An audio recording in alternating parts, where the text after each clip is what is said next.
Hey everybody, welcome to Gregsbeerreviews. Let's go see what's in the fridge today.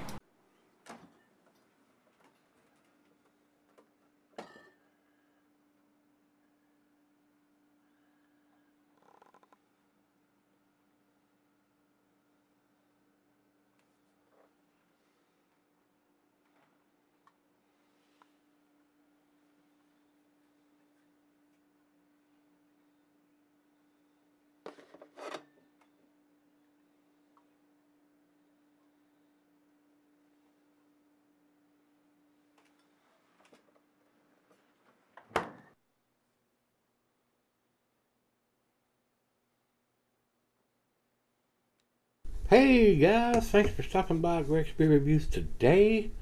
Uh, we did one of these beers a couple days ago, and this is the second one that Rico has sent me. He sent me a couple of them, two or three of them, and had them all clumped together. And y'all been seeing these on my door of the fridge for a long time. And like I told you when we did the last one, it's time.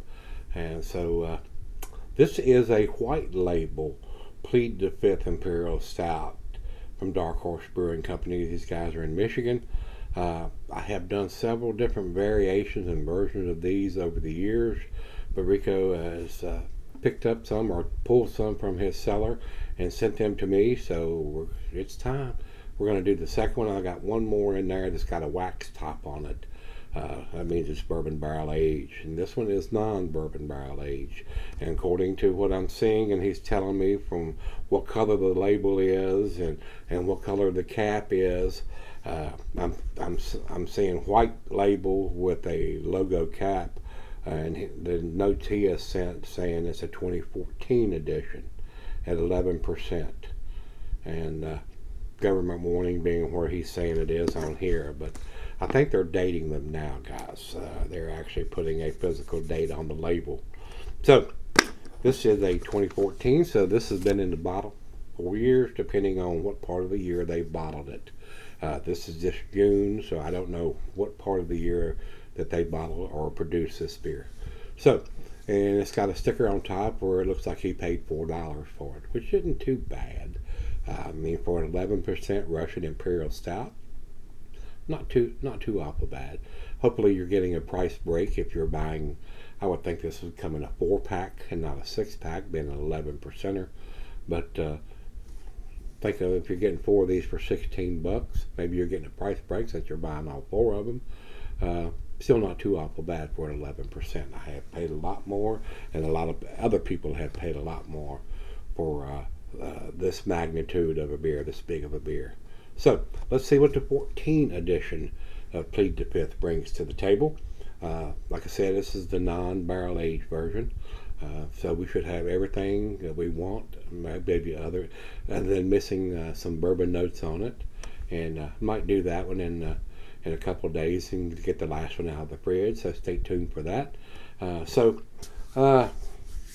Let's run over to Untapped and see if they have any additional information here. They are saying this is a 41 IBU beer at 11%, and they say it's a big and full-bodied with lots of roasted malt and balanced with heavy hops to put this Imperial in a league of its own. So these guys do this style of beer pretty damn well, and this series of beer, the Plead the Fifth, especially the bourbon barrel aged versions, are really, really tasty, and the regular versions are. And like I say, a lot of times if I'm doing a Russian Imperial Stout, the only way they can make this better if they put it in a bourbon barrel. So they do both variations of this beer. So, but you're going to pay a little bit more for the bourbon barrel aged version, especially since they have somebody standing at the end of the bottle line dipping every bottle into some wax, which I'm not a fan of. Y'all know that. So, just adds cost to the beer. Why would you do that to the bourbon barrel aged version? You don't do it to the regular aged version. So, yeah. That adds cost to the beer, so they can charge more for that. It's not going to make any difference one way or the other to me. If they thought it was keeping the air out, they would do it to everything and not just the bourbon barrel aged version. So them just doing it to the barrel aged versions just tells me they can jack the price up if they have somebody spending the time doing that. Yeah, just my opinion. So let's get on with this one here, guys.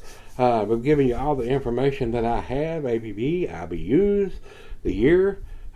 So it's time. Final beer of the evening for me. So let's get the cap off of this beer, and not much hiss there. Not a lot of carbonation as far as to hiss. Now, let's see what we got when we pour it. And I'm going to go down the middle on this one because I didn't get a big hiss. And I'm going to tell you, food pairing, it says general, chocolate, dessert, digestive, glass fried a pint, Bacaronic, tumbler, snifter. I got my favorite tulip glass today. It says here can be cellared for a long period of time. Well, we've cellared this one about 4 years, according to what I'm reading. And as I expected, it didn't pour a very big head at all. It's just barely covering the top of the beer. It is a good looking beer. Over to the light, I'm not getting any at all. Looks very reminiscent of what a Russian Imperial Stout should look like. To the nose we go. A big time rich roasted malt, caramel, toffee, black molasses. Maybe a slight hint of some bittersweet chocolate in there, and some licorice. Maybe even a slight hint of some tobacco. Not getting any dark fruit, but it's fairly chilled right out of the fridge. That may come to be as it warms up, which we are definitely going to do, as we always do. Smells pretty good, guys. Let's dive in. Cheers, everybody. Cheers, Rico.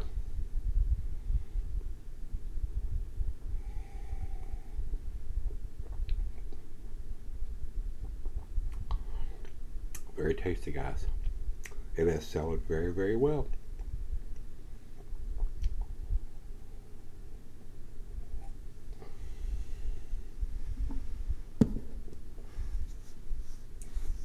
Delicious. It is very delicious, guys. Wow. It's very tasty. The only way this could be better if you put it in a bourbon barrel. And wait a minute, I think they do. I'm glad that they are putting a vintage on the bottles now. I'm pretty sure they are. Because I think the barrel aged version that I have left in the refrigerator has actually got a vintage on the label. So I think we're going to do that here in a couple of days. So I'll show you that once we do that and get that one out of the fridge. So pretty tasty beer. It's right out of the fridge. Let me sip on this and let her taste it, and I'll be right back. All right, guys, I'm back. Got just a little left here. Very tasty beer. Cellared very, very well. This is probably a beer you could cellar for a long period of time. A lot of these beers, you get some butterscotch and stuff like that that don't cellar very well. And some of those beers, fresh, have that. So this is one that you can cellar.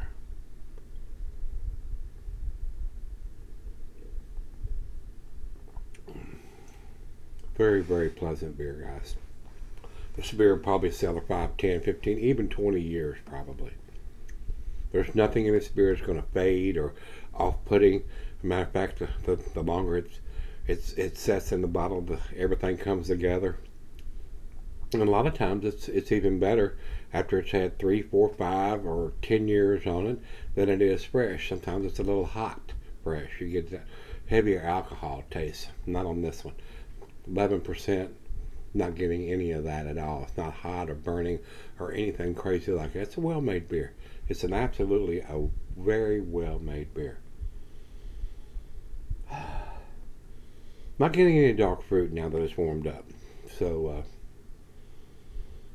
there are probably people that can detect a little bit of that. I'm not getting any right now. I might be getting a little bit of raisins. That's about all I'm getting right now. But it is very tasty. Final chug.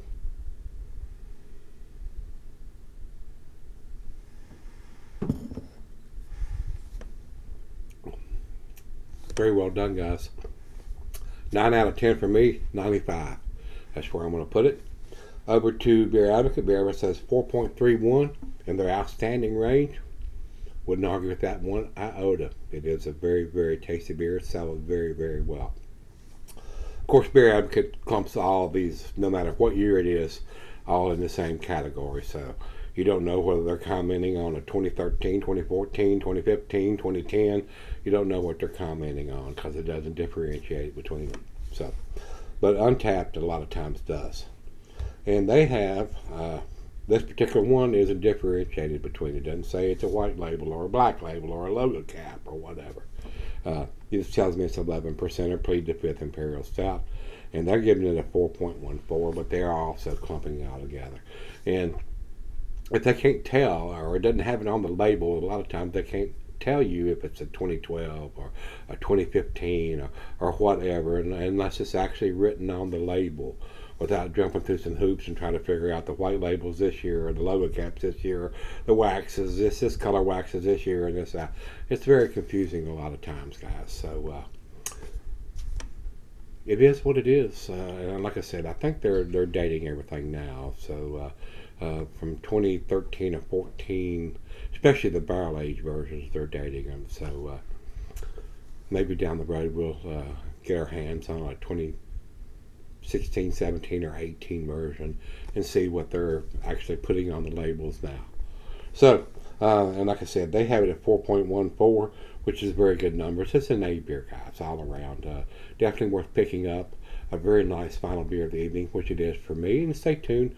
We got one more of these that is bourbon barrel aged that we're going to do here in a couple of days, and just to get it out of the fridge because it's been in there a while. So, tasty beer. If you've had it, let me know what you think, guys. This is the white label with the logo cap. Till next time, let's go see what's in the fridge.